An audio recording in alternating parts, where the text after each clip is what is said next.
welcome all of you here to Emmanuel to hear Sister Helen Prejean address. Sister Helen's book, Dead Man Walking, is truly, as you describe it yourself, Sister Helen, a sustained meditation on love, criminal violence, and capital punishment. It is about life and death itself. It is because of your commitment to prison ministry, Sister Helen, that a compelling film could be produced, which has the people of this nation probing their minds and hearts on the issue of capital punishment. We are very pleased to welcome you, Sister Helen, to Emmanuel, the first Catholic college for women in New England. In your book, you cite the influence of our distinguished and loved faculty member, Sister Maria Augusta Neal, Professor Emeritus of Psychology.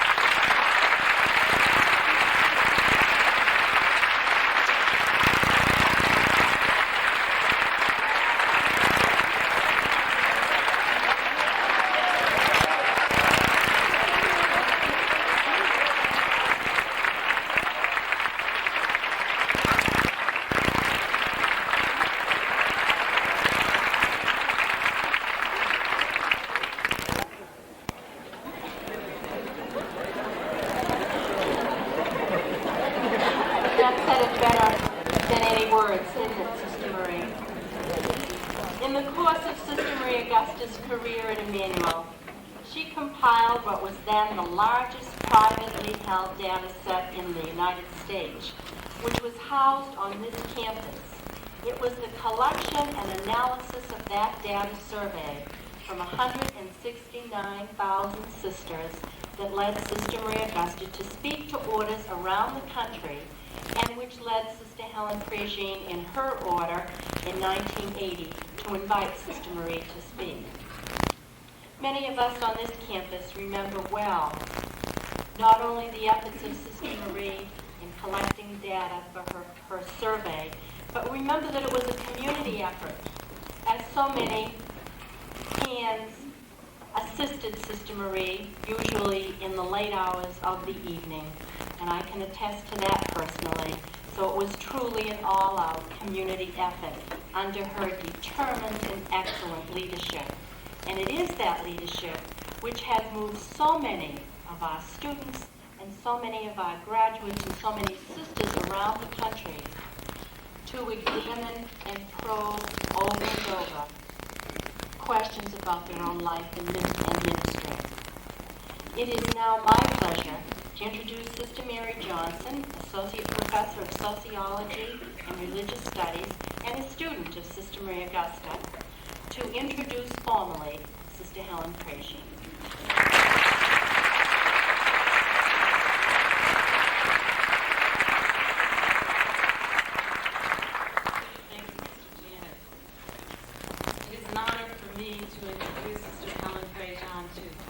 College community and to our friends and colleagues who have joined us here today. Sister Helen Prejean was born in Baton Rouge, Louisiana. She entered the Sisters of St. Joseph of Medai in 1957.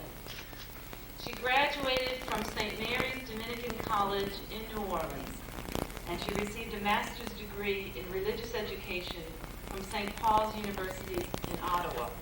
Sister Helen taught English in junior and senior high school and served as parish director of religious education in the Diocese of New Orleans, as well as director of formation for her own religious order. Her education and her ministry took a new form after hearing Sister Maria Augusta speak to her congregation in 1980, a turning point that Sister Helen told me a few months ago in New Orleans that she wanted to talk about here at Emmanuel College, Sister Maria Augusta's intellectual home. The turning point, which she described to me so eloquently that day, moved Sister Helen to walk down the road of life with and for the poor. In 1981, she and her order made a formal commitment to stand on the side of the poor. That commitment led her to live and work at Hope House within the St. Thomas Housing Project in New Orleans, a place where where she heard of the plight of the poor on death row, people at the intersection of race and social class, of power and pain, of the law and morality. Her education and her ministry there informed her book, the movie, and her work as a champion of the international anti-death penalty movement. Sister Helen has struck a chord in the conscience of this country by reminding us that each day we are immersed in and we sustain unjust social systems which result in, often, poor dead men walking. Sister Helen Prejean.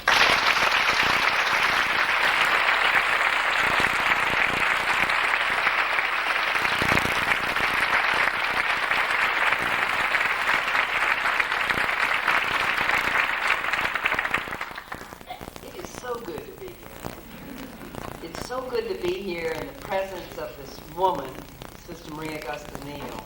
And I got to tell you the story. I got to tell you because it's a story of conversion and how it happened and how she was a pivotal point for me and then where it has led me. Some high points on the journey or key parts of the journey. Now to get, this is like a little hors d'oeuvre, right? But to get the banquet, you got to read Dead Man Walking from cover to cover. The whole thing. But see, there was discussion in our community. I mean, about the poor and the civil rights movement had happened. Our sisters in Latin America coming back to our meetings, the sisters challenging us. That part of our work in the gospel of Jesus, be with poor and struggling people. And there was tremendous resistance in me to that. Only later, looking back, have I been able to figure out. I think part of the resistance was I was doing a lot of retreats with young women, and you know, it was like, you know, that part from the gospel that has been so misinterpreted. Well, you know, we're always going to have poor people. The poor you'll always have with you. It's like, and social justice was so complicated. Where are you going to pick it up? So many things wrong in the world. What am I going to do? Pick up? Where do you pick it up? You try to pick up fair housing, that leads you into racism, that leads you into education, that leads you into politics, that leads you into... It was just like it was a big old fuzzy ball, and you couldn't get a handle on it. But that was partly it. And then, of course, once you get a little niche, and you got things going, and I'm doing retreats, and I'm praying for poor people, and Thanksgiving time, I put my cans in the basket with everybody else to deliver the baskets to the poor. Christmas, I'm thinking about the poor. I'm saying things like, well, if the poor have God, they have everything. You know, it was like, I was like 4 feet suspended above the earth. The key thing was, I wasn't sitting at the table or meeting any people directly. I only heard about them. And the news about the poor has gotten scarier and scarier. We see inner city neighborhoods who are scared of the poor. And the Republicans in Congress are having a heyday now. The 3 easiest targets in this country to blame everything on are immigrants, the poor, especially welfare mothers, and criminals. So build more prisons, execute more people, go after those welfare people. They're getting a free ride, and the immigrants. They're such easy targets. And there we have a fear. And we're separated. And I was in there. Then I hear. You can see the movement. The bubbles start. You know when a pot's going to boil? The bubbles start coming up. The bubbles just start coming up all around you. And then I hear, Sisters of St. Joseph, we're going to go to Terre Haute, Indiana for 3 days. It's going to be a conference for us to set the direction for our ministries in the 80s. And who's going to be our speaker during all 3 days? This Maria Augusta Neal. I heard about this Maria Augusta Neal. She's one of those social justice people. And resistance. I go to the meeting with great dread, and we had it for 3 days, so it was going to be impossible to escape. So what was it? 3 days. So I hunker down and sit in my chair like you're sitting there, and Marie begins. First, she spent the whole first day just talking about the situation of the world, and the first world, and the third world, and the inequities and the injustices, and how law so often is on the side of wealthy people, people of status. Just because you obey the law doesn't mean you're necessarily holy. Holiness doesn't necessarily mean that. Because so often laws are formulated out of upholding the status quo, keeping people in power. So, okay, that that upset building blocks a little bit, but I made it through the whole first day unscathed. Because I heard all those statistics, and it wasn't enough. The second day, I mean, where she got me was with Jesus. I mean, she got me on Jesus. But now, I'm none. I've been meditating on Jesus my whole life, right? None meditate, been reading those scriptures. Of course, when I come to the lines, I was in prison, and you came to me and go, well, there are a lot of ways of being in prison. We imprison one another. And I was hungry, and you gave me, well, there's spiritual hunger. We all have spiritual hunger. I was a stranger, and you took me in, and the homeless, and all, well, you know, it's like. And then Marie spoke. And Jesus. I can tell you the line. I can tell you the axial point where my spiritual life shifted. She said, and Jesus preached good news to the poor. Of course, I knew that too. Jesus preached good news to the poor. Jesus preached to the poor about God's love. Jesus preached to the poor about the kingdom is within you. Jesus preached to the poor. Meditated on those lines my whole life. But then she said, and integral to the good news he preached was that they would be poor no longer. I stayed sitting in my seat just like you doing now. There was nothing in my outward appearance, but lightning had struck my soul. And the whole gravity of my soul shifted because for the first time, it got fused for me that faith in Jesus, or following Jesus, meant that I needed to really be on the side of the poor. It wasn't just preaching some message or praying for the poor. It meant that I had to engage in the struggle and to be on the side on the struggle that they would be poor no longer. And I just had the occasion to sit down. I mean, this happened in 1980. And I walked out of there and I began to make new decisions out of that because the axis had shifted and the trajectory now was different. And the first thing I did was I was going to Cincinnati that summer to just study the spirituality of our founder, which I had done for many, many, many times. But now it was all in a different light, and I began to make my way into soup kitchens and places for the homeless, began to go where poor people were, and to meet them, and to be, because where the passion happens is when you meet people who are suffering. You meet them as persons, and you see how they're experiencing the injustice. And you're either going to walk away from that and just say, well, and it doesn't change you or touch you, or it impassions you because you have seen that suffering. That has led me, I have witnessed and accompanied 3 people to the electric chair and watched them die.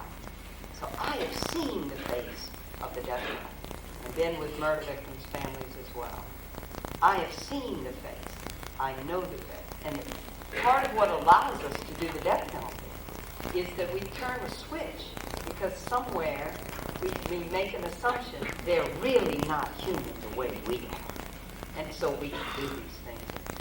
You have to fight fire with fire. People who do these terrible crimes deserve to die. But who has looked in their face? Who has heard their stories? Who knows their families? And of course, that's the great gift of the film.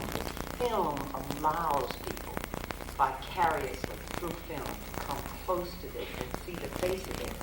Because who witnesses execution? It's a very secret ritual done often in the middle of the night behind prison walls.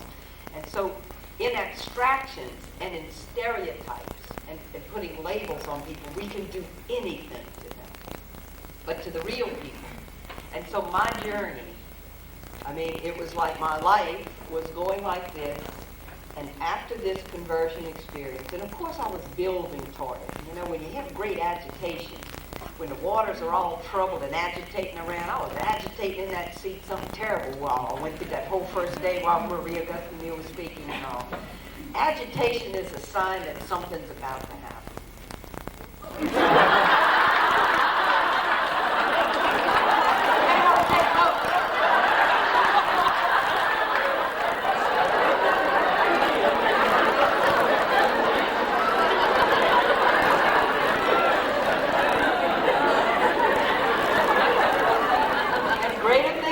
Shall we do?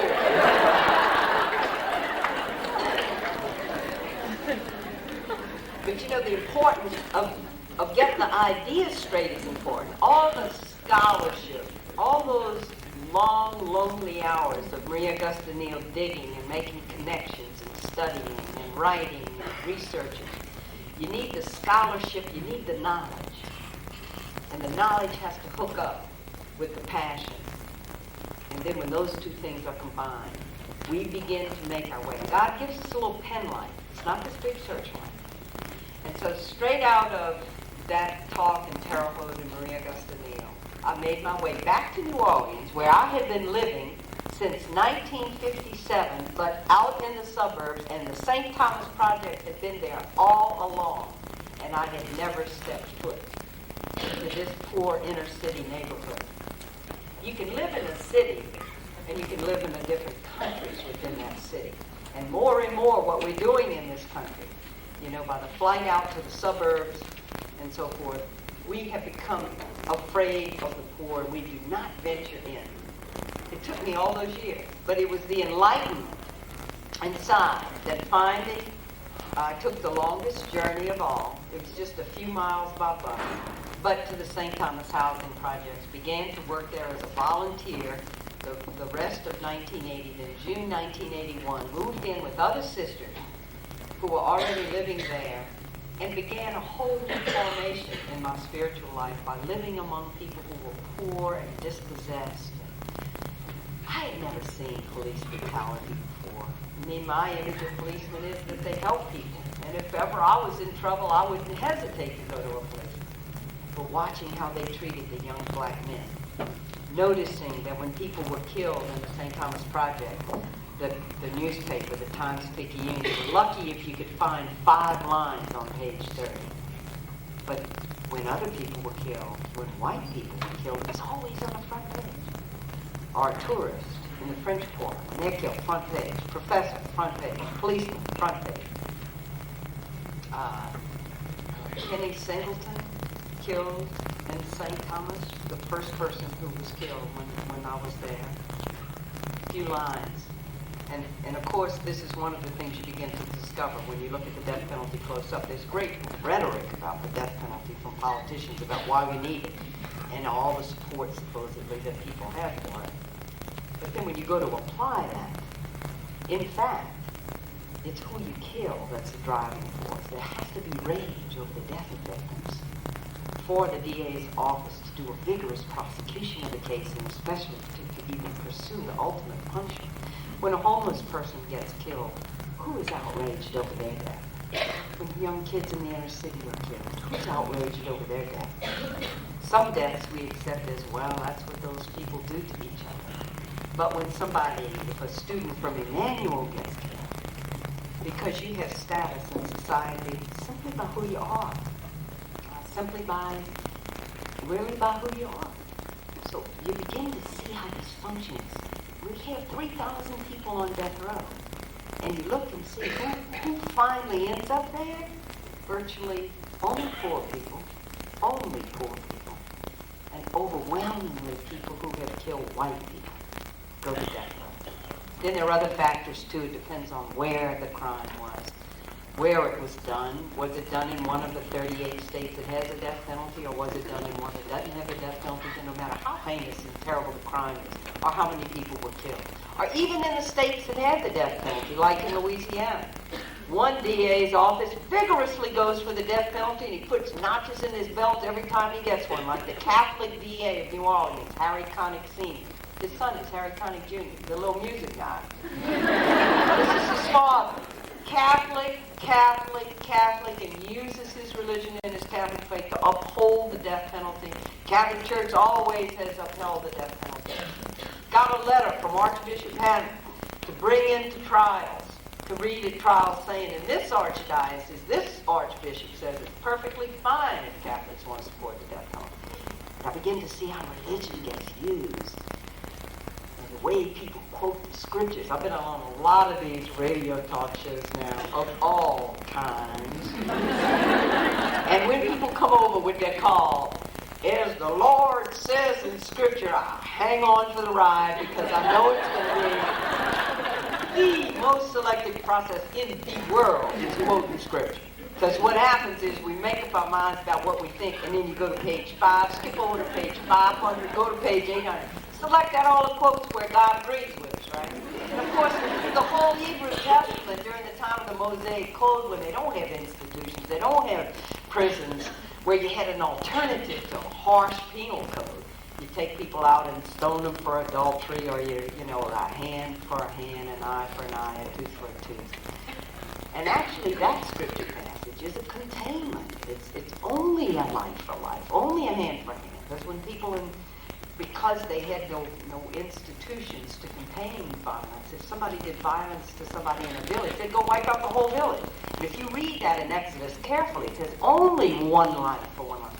And the whole evolution and development of scriptures when we get to Christ is the moving from vengeance and hate for hate and pain for pain to compassion, the very, if we can use that term, soul of God, which we see in the face of Jesus Christ. Compassion, which is based on one body. We are all in this community.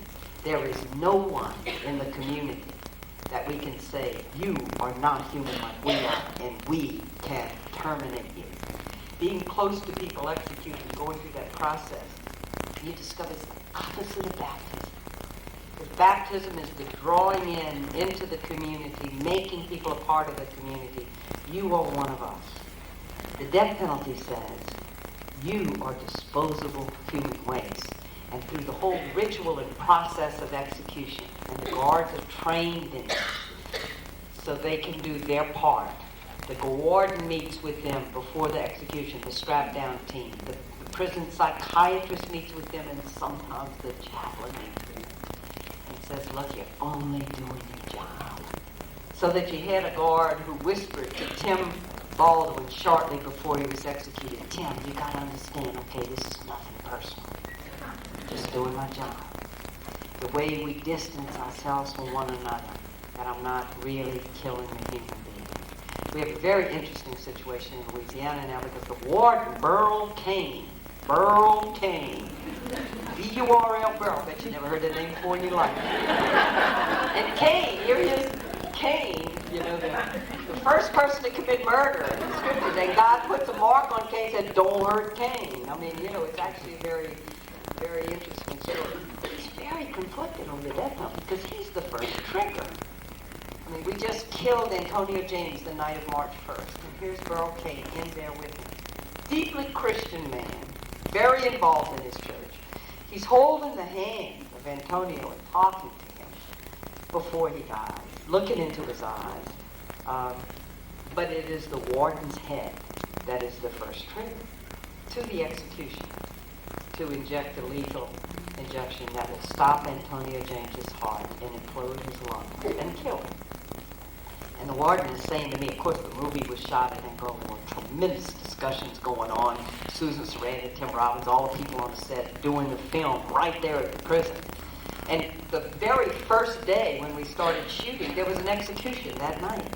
Tom Ward was executed. So, all the movie people all get involved in this too. They all read Dead Men Walking on the set, and everybody's like getting involved in this thing. So it has a face. And the warden read my book from cover to cover. And he's talking to me, and he said, those legislators all make their fiery little speeches about how we need the death penalty. When it comes down to doing it, we're the ones who have to do the dirty work.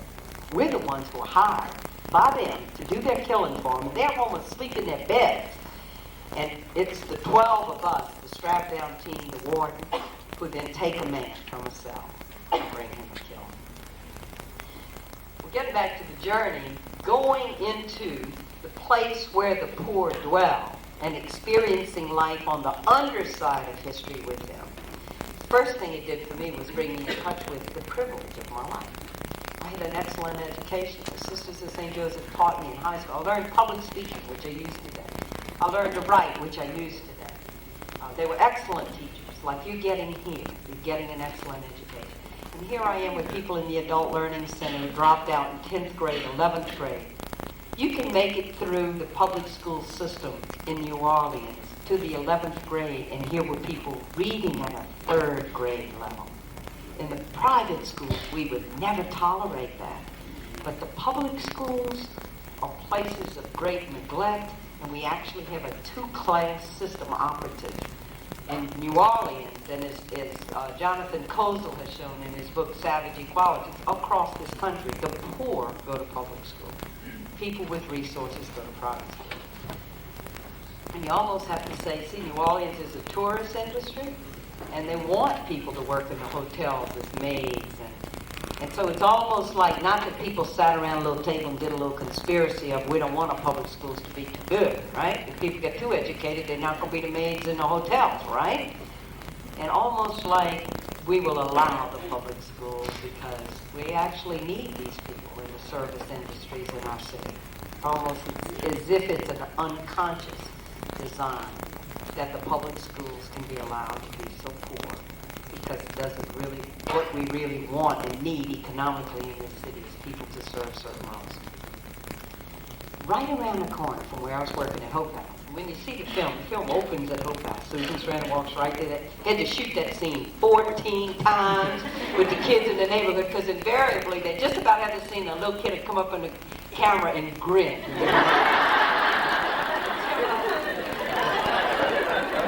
Okay, let's do it again. Then they started handing out quarters to all the kids that wouldn't come grin in the cameras. You know, supplies of quarters after a while. Like, look, we got to get through. And so they did. We have a great picture of Susan with the neighborhood kids. The involvement of the people in the neighborhood. They didn't come in and Susan and Tim came, met with the neighborhood leaders. Here's the film we're thinking of doing. They go, well, what kind of image is going to be presented of us in the neighborhood, and real collaboration with them and people getting jobs. And it would happen over and over again. They needed like 15 kids in a scene, and I'd see them come up to Tim and they said, Tim, we got 60 kids. And he goes, throw them in, put them in. So, I mean, half the people in St. Thomas participated Dead Man Walking. I mean, it was like, it was great. And people are happy about the film. And actually, Hope House is one of the beneficiaries on the album. There's a companion album to Dead Man Walking with Bruce Springsteen, Johnny Cash, Eddie Vedder, Pearl Jam.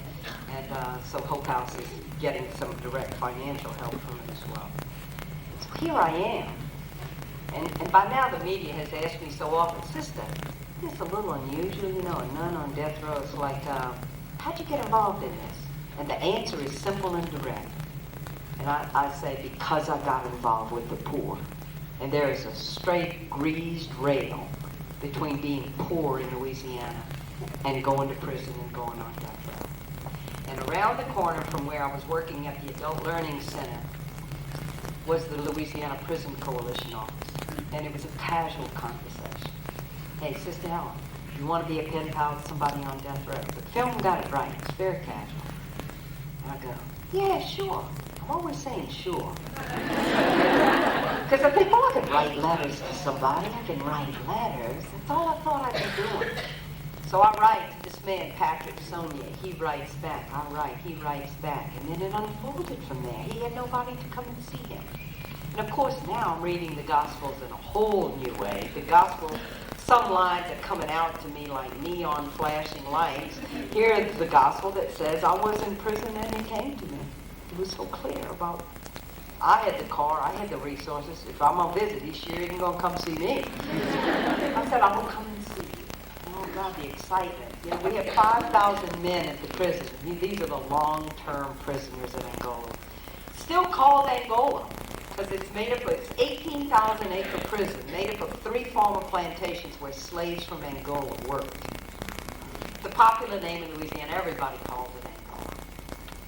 And so help me, when you go to the prison and you see the men going out to the fields with the hose over their shoulders, and the guards on horseback with a rifle in the front and the back, and mostly black men, the average educational level of people in prison in Louisiana is 5th grade level, you wonder how it's changed. And if you read in the Constitution, Amendment 13 that abolished slavery, it did not abolish slavery in prison. It said that slavery will be abolished, but not in the case of the incarcerated. So literally, even on the books in the Constitution, people in prison, they have no civil rights. They cannot vote. And 1 in 3 young black men is part of the criminal justice system. They're awaiting trial, they're in prison, they're on probation. 1 in 3 young black men from the ages of 19 to 29 are in that prison system. Things take directions, and things have biases, and things are geared and tilted in certain ways. And this is what we're doing with the poor. We are warehousing the poor in prison. Even while we talk about how costly the poor are to us, how costly welfare programs are to us, and we spend $20,000 a year to incarcerate people. $20,000 a year to incarcerate. Most expensive welfare system in the world for 1 month. So when I go to visit Patrick, Sonia, there were different classifications of visitors. Friend, spouse, wife, relative. And he says, well, look, I'm a Catholic, you're a nun, would you be my spiritual advisor? So I go, sure. That's the second sure, right? I don't know. First, that this man will die, that he will be executed. This was in the early 80s. We hadn't executed anybody in Louisiana since the 60s. And that when a person is executed, everybody leaves the death house at 5:45 in the evening, except the spiritual advisor. And then in this whole, we also got into this whole man-woman thing and a sexist thing with the chaplains. The chaplains had always, accompanied the man to execution. You look at any picture, people going to the gallows, and there's the cleric who's there. And here Pat Saunier asked for me to be with him again. First time a woman had ever done this. And then afterwards, the chaplains tried to block all women from going to death row. We had our own little battle to deal with there about, they say, this isn't woman's kind of stuff. Y'all are too emotional, and only the men can handle this, right? So I remember meeting with the warden, and I had Bill Quigley, great lawyer, with me, and just saying, Warden, these men got a constitutional right to a spiritual advisor of their choice. We weren't really sure of that. What do you think? Knowing how the law works, right? And they backed down, and then women could continue, and they still do. You will see Primetime Live is going to show the last 7 days of Antonio James's life, who was executed. This warden let Primetime Live come in. He let him put a little camera on the bars of Tony's cell so you could see the last 7 days of his life. Because this warden wants people to know what's going on. He wants to get that news out about it. And so it all unfolded. And I can only touch the highlights with you today. I go and see him. First time in a prison. Very scary. Except for a little stint that Sister Cletus and I had during the days of the singing nun. Now maybe y'all are a little too young to remember Dominica, Nika, These nuns did this best-selling record. And so everybody making vows in those years in the early 60s that your parents could give you a gift. Every nun was getting guitars. Okay, we all were singing that, right? Don't forget. So Sister Cletus, this was my only experience with the prison before I went to death row, okay? It's hardly a real thorough orientation. So they say, hey, could the sisters come to the New Orleans Parish Jail one night and sing? We go, sure. I only knew C, A minor, F, and G7. Those are the only 4 chords I knew. But you could do a lot on those. Blowing in the wind, you can do If I Had a Hammer, you can do a lot. So we go in and bring all these men like this in this huge room. Sister Cletus, poor baby, she's always a little shy of it. So she said, Helen, will you announce the song? And I'll go, don't worry, Cletus, I'll take care of it, okay? So I say to the guys, okay, all right, we're glad to be here. We're going to sing. How about If I Had a Hammer? They go, all right! Because they changing the verses, you know? If I had a saw, if I had a, well, they didn't invite Sister Cletus and I back to sing. That was my only experience of being in a prison, very short-lived. And here I am now walking with this guard, and the movie gets this right of the fear. You see this big green sign by stepping on the prison property. I stopped reading the blooming sign. It said body search, body kept, these dogs sniffing. I went, oh man, maybe they'll cut me slack because I'm a nun, Well, she's not. But I had heard stories. I knew of people as sisters were beginning to make their way into southern prisons and the way they were treated, and sometimes strip search, not just sisters, but people, women especially. I'm scared. I mean, my heart, and you see Susan, she gets it. It's like she's kind of looking around, and it's all that fear. And as Kim told me, he said, Helen, now we can't present you some super nut in this movie, this plaster saint who says all these pious things and shingles in all these arguments against the death penalty. We have to show you who you really are, human and vulnerable and getting in over your head and making mistakes. And I do that in the book. I share that journey because I was in over my head and I didn't know how to handle a lot of things.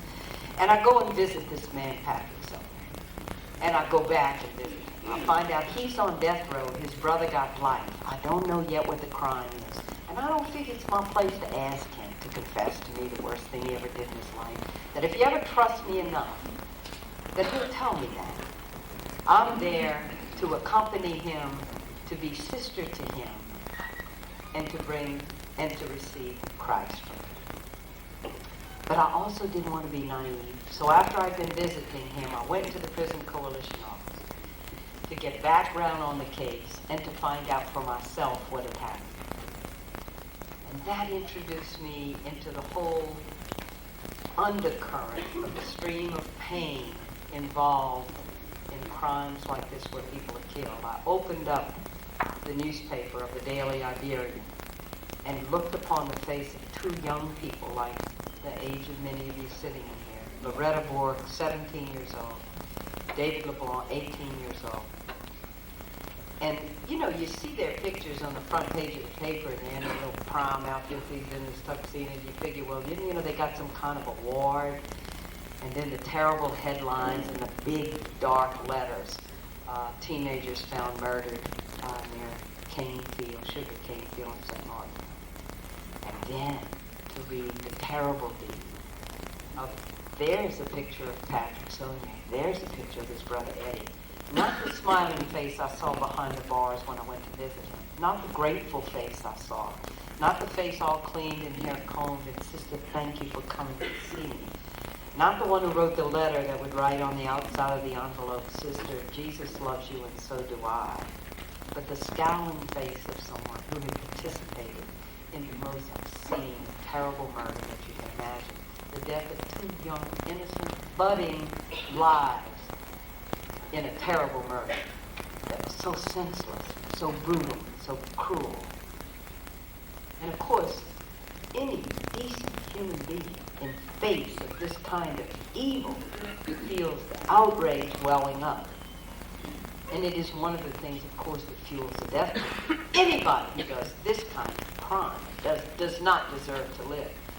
And you can see, it's a feeling you have of rage because of the terrible, terrible thing that has been done. And then, of course, awareness. And it's terrible knowledge. It's terrible knowledge. Once you know it, you can never be the same again. And then I thought of the parents. Oh, my God. In a way, that mother and father will always be on a kind of death row for the rest of their life, because life will never be the same again. To have their children murdered. When children die before their parents, there's something like really out of kilter there. When our parents get old and they die, it's something we expect. Well, when children are killed, if they die of a disease, or they're killed. And I think maybe I should go and see them. I knew, though, in my heart of hearts, I was against the death penalty. I said, what if we start getting into this discussion? And the movie really shows this tension. Sister, you really care about our daughter? You really care about our son? Well, we support executions. Can you support that, sister? Do you care about us that much? And I knew I couldn't say that. And it was partly cowardice. I was afraid. I was afraid of the anger. I was afraid of the rejection. I stayed away. It's probably the single worst mistake I ever made in my life. Because I didn't meet the parents until Pat's pardon board hearing a few days before he was executed. That's the worst possible time to try to meet the victim's family. Because then it's all distilled. When you go into the room for a pardon board hearing, you sign up in the register book if you're for life or death. If you're for the man to live, or you want the man to die. And sometimes they even have different colored chairs. You sit over here on the blue side if you want him to live, You sit over here on the red side if you want him to die, or if you're on the side of the victims. And they equate being on the side of the victims is that you want the vengeance and you want the execution to happen. That's what I'm at. And the movie got it well. It was outside the pardon board hearing. The Bourques, who had lost their daughter, could barely speak to me. They still came. I was not prepared for Lloyd LeBlanc, whose story I tell in Dead Man Walking. I end the book with Lloyd LeBlanc. He's the most Christ-like man I ever met in my life. He lost his only son. He and Eula could never have other children. He meets me, and he's Catholic. He went to a Catholic school in high school, taught by the Christian Brothers. I mean, he's Catholic in his DNA molecules. And he sees me, a nun, and there I am up against him at the pardon board, and he's speaking for the victim's family, for Pat Saunier to die, and I'm making an appeal, let the man live, and this is when we meet. And I will always remember this because he said, and he's very Cajun, very Frenchy, "Me sister." And he said, "For all this time you were going to visit with Pat and his brother Eddie. You didn't come see me and you. We've had nobody to talk to in this. They got us on this grease rail with this death penalty thing. I don't necessarily want to see the man die. He just spoken." Yes, there's great social pressure on them. Sometimes if victims' families are not for the death penalty, people say to them, well, didn't you love your daughter? It's because it's such a simple formula. If you really love them, then you want the ultimate punishment. I don't know if any of you saw the Oprah show. When Susan and Tim and me and this woman, Marietta Yeager, whose young daughter was killed during a camping trip. The worst parent's nightmare. A young girl abducted by a madman who in the end did kill her. But Marietta has gone down her own road of what would Susie want me to do. She knew that Susie was a very loving child, and she could not find in her heart that she could ask for the death of the man who killed her daughter, knowing that another mother would go through it with her son and is against death penalty. Marietta has had people say to her, "You must be a little crazy, or or you didn't love your daughter." And she said on Oprah, "It's because I loved my daughter so much, and my daughter was such a loving being that I knew I could not pursue the death penalty for the man who killed my Susan." Well, there's a whole journey in here, and you'll have to get the details of it in the book. But from meeting Lloyd LeBlanc, and when I say he's the most Christ-like man I ever met, I end the book with him with this incredible witness. And in the movie, we couldn't make him that strong. I mean, we show the Earl Delacroix character beginning to make his way out from under the hatred. But Lloyd LeBlanc knelt by the body of his son when the sheriffs brought him to identify the body of his only son, and said the Our Father that he had learned from his mother's knee in his Catholic faith, "Our Father who art in heaven." And when he came to the words, "And forgive us our trespasses as we forgive those who trespass against us," Lloyd LeBlanc forgave the people who came to sin. And I end the book by saying, forgiveness is not a weakness. People think, you hear forgive and forget. It's almost like you're condoning what happened. Well, it's really okay that he killed one. It's not okay. You don't condone it. You resist the evil with all your might. But it really means the hatred will not suck the life out of me, because then I lose my life too. And Lloyd LeBlanc stood in Christ, and every day of his life he must renew that commitment, that the hatred and the bitterness does not overcome him. We pray together in this little chapel. He has his prayer vigil before the Blessed Sacrament from 4 to 5 in the morning. And I will always remember that first time I went to pray with him, because we said the sorrowful mysteries of the rosary. Rosary is a very concrete thing. You move your hand along the beads and go from mystery to mystery, and to pray with him and to hear him say, before we began that rosary, we will pray for everybody. We will pray for the Saunier family. We will pray for the Bourque family. We will pray for my family. To be in the presence of someone like that, who so mirrors Christ to you, is one of the experiences that has deeply changed my life as well. That and the witnessing of an execution.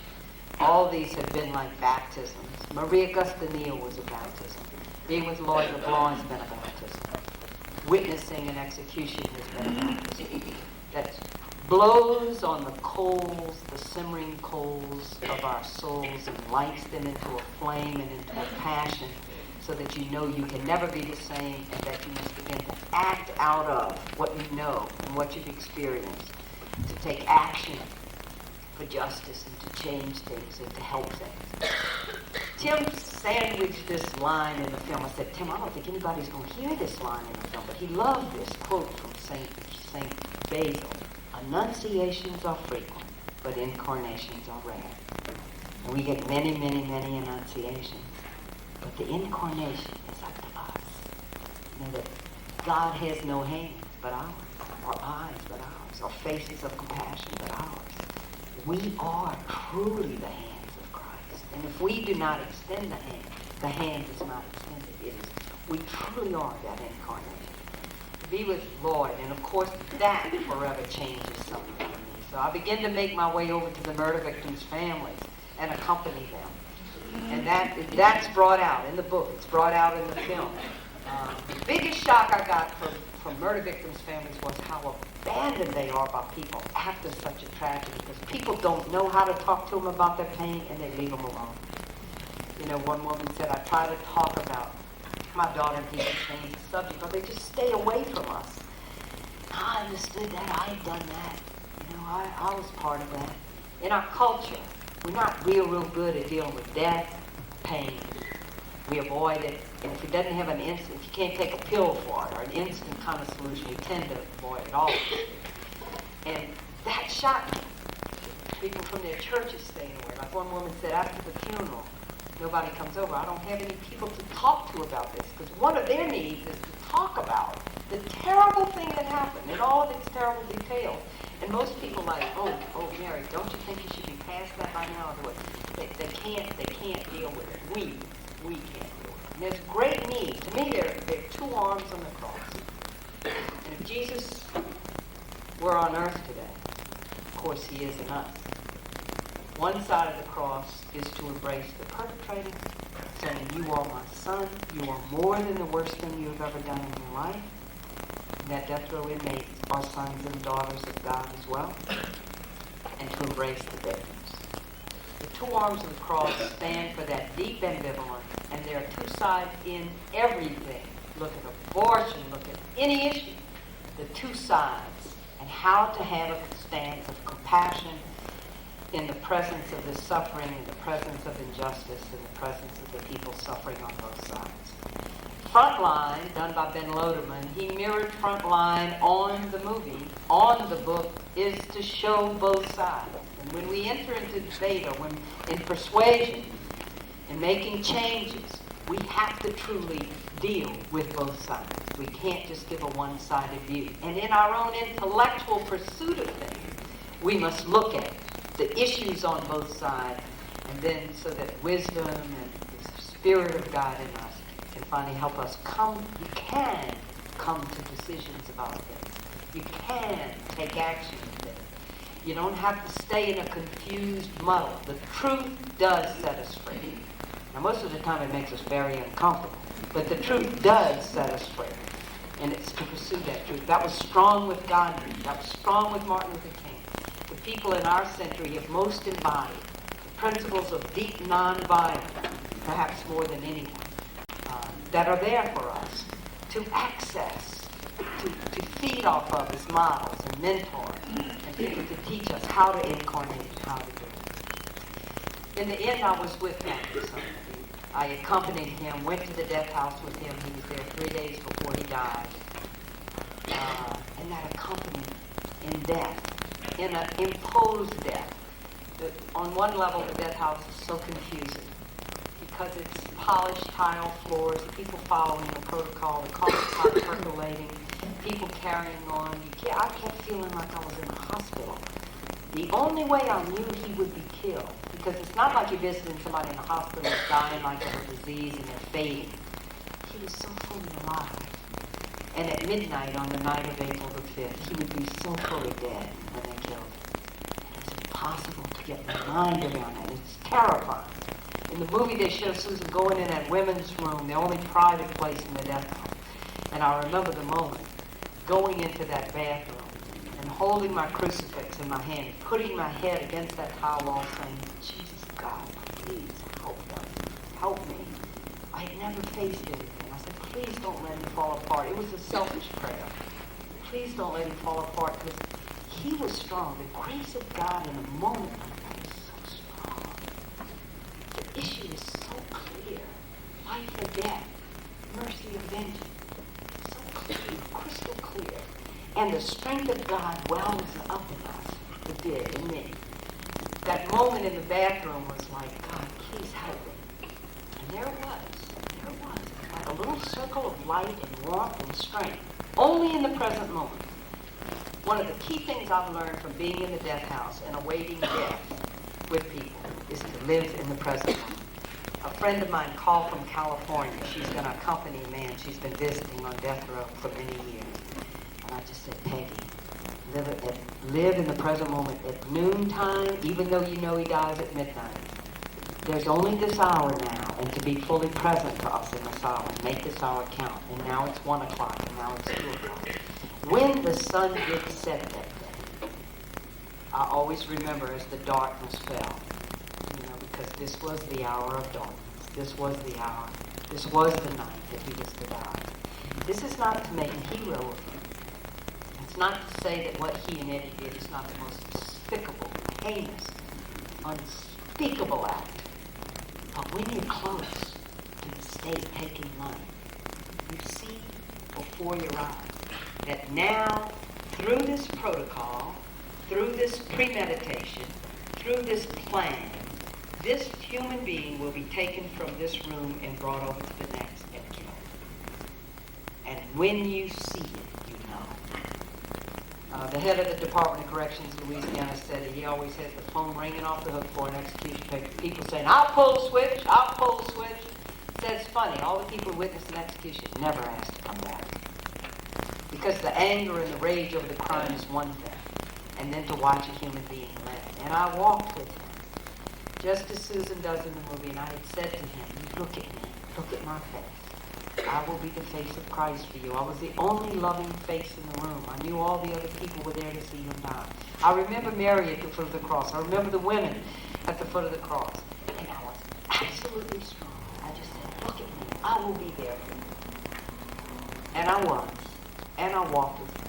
And I read from Isaiah 43 to give him God's word in his life as he walked to his death, where every signal that he had received over the 5 years of being on death row was that he was nothing but disposable human waste, that he was the Son of God, and that he had dignity, that what was happening was wrong and against what God wanted.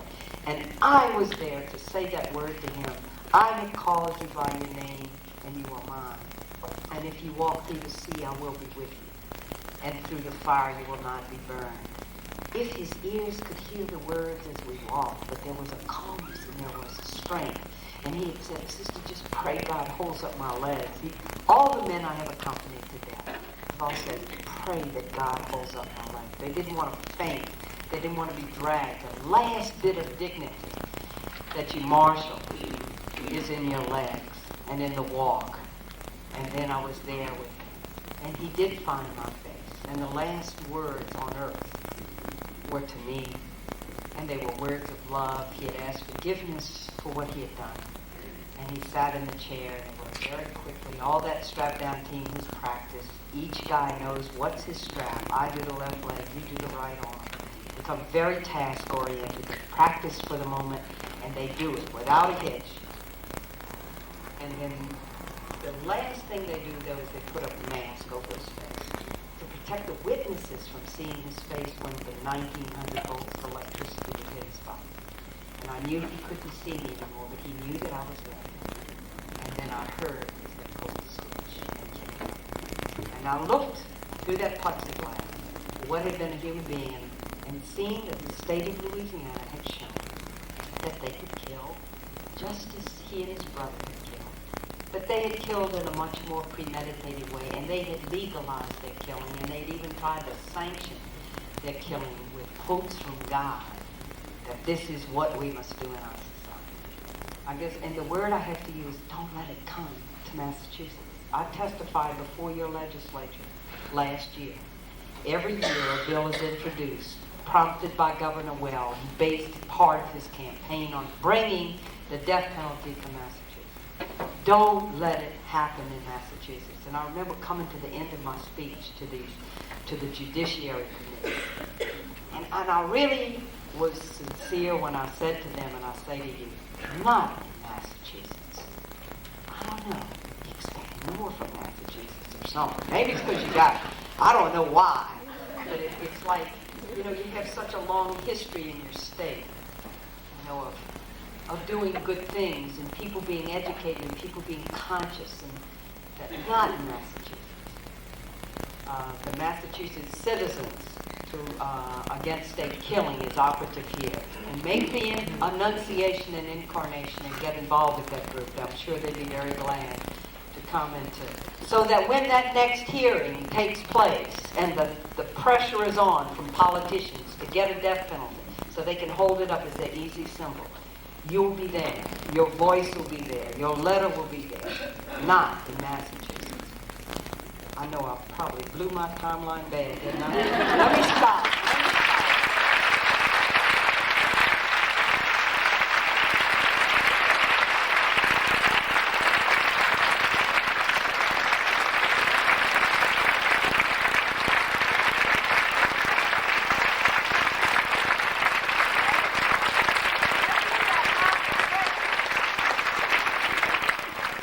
We got just 5 minutes, so simple comment or question, yeah. Frontline was broadcast in Boston Tuesday night and repeated last night on the New Hampshire channel. Those who have not seen it, they might see it on 44. It's the best thing I've seen. I'm particularly interested in the ending. The young girl. Debbie Cuevas. Debbie Cuevas. Debbie was raped by Pat, and This is Robert Lee Willie and Joe McCann. They killed her boyfriend, Shot him, he didn't die. and she thought she would be killed. Right, many And, times. They let her go, Right. and then you have a talk with her. What I'm interested in is we need a ministry to the victims to somehow teach them or learn them forgiveness, which is almost impossible. I wonder if you have any ideas on that. There are, Because yeah. in this world today, violence and everything else, Yeah, right. there's no forgiveness. And it's so needed. That's right. Yeah.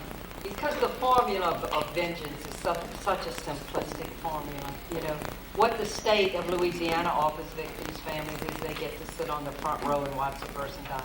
Only some victims' families understand. Remember the selectivity in this whole thing.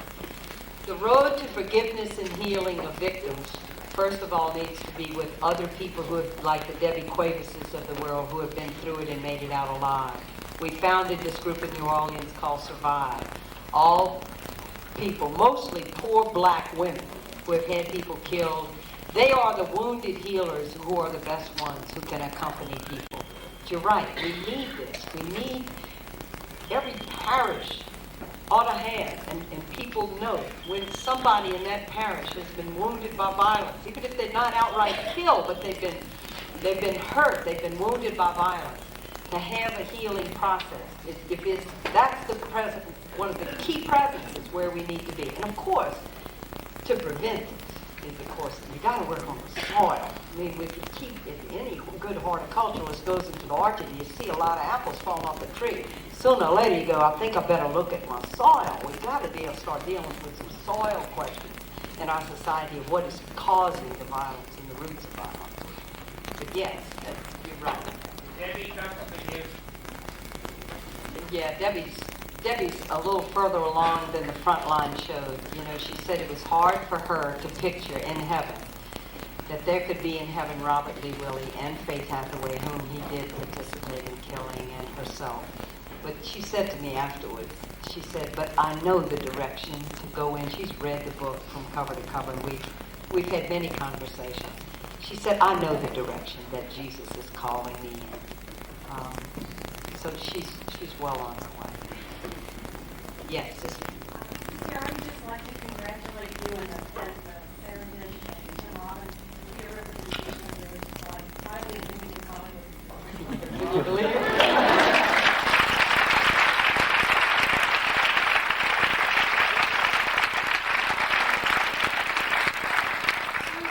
After the Academy Awards, she was nominated 5. This was a 5th nomination, okay? And she said afterwards, she said, I get letters from sisters all across this country. I've become like the poster girl for nuns. She said I was nominated 4 times, didn't get it, nominated the 5th time for being a nun again. I know it's the sisters all across this country praying, and so help me. More nuns look at the Academy Awards this year. Not only nuns, but in the Vatican, Archbishop John P. Foley, who's in charge of social communications, the Pontifical Commission, he looked at the Academy Awards. He'd gotten a letter from me, he got the book, he got the film, very happy about it.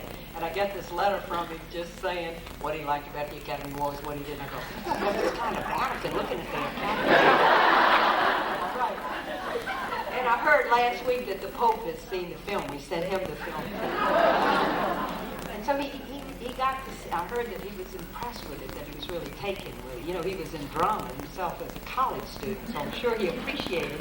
But I mean, he got to see American nuns doing our stuff. You know? So I'm glad.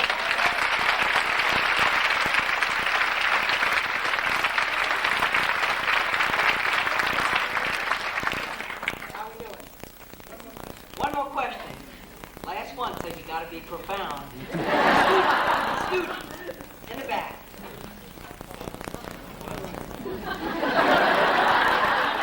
Surely you are a student of life.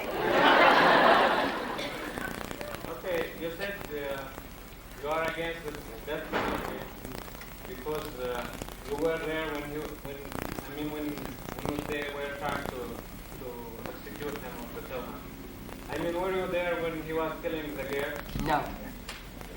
Second, if we kill this person, I think we just kill one guy.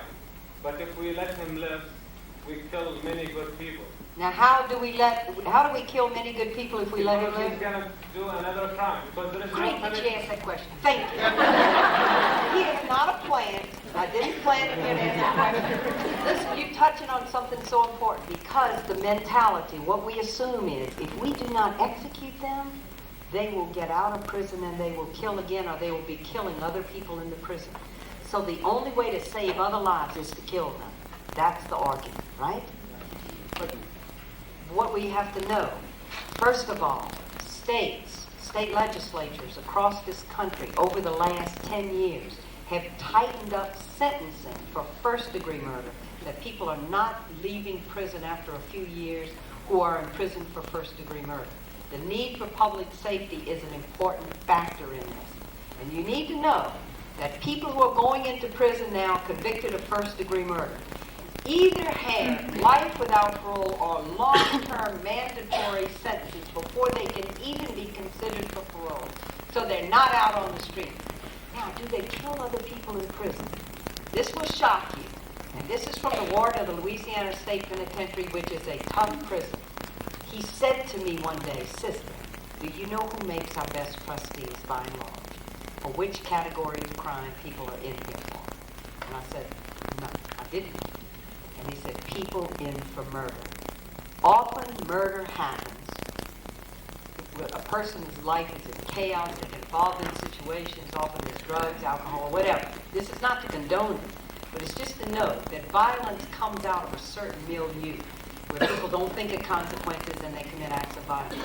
In the discipline of the prison, okay, where they're free from alcohol and drugs, perhaps for the first time in their life, and they read books, and he said, they make our best trustees. See, our image of murderers is sociopathic killers who kill and kill again.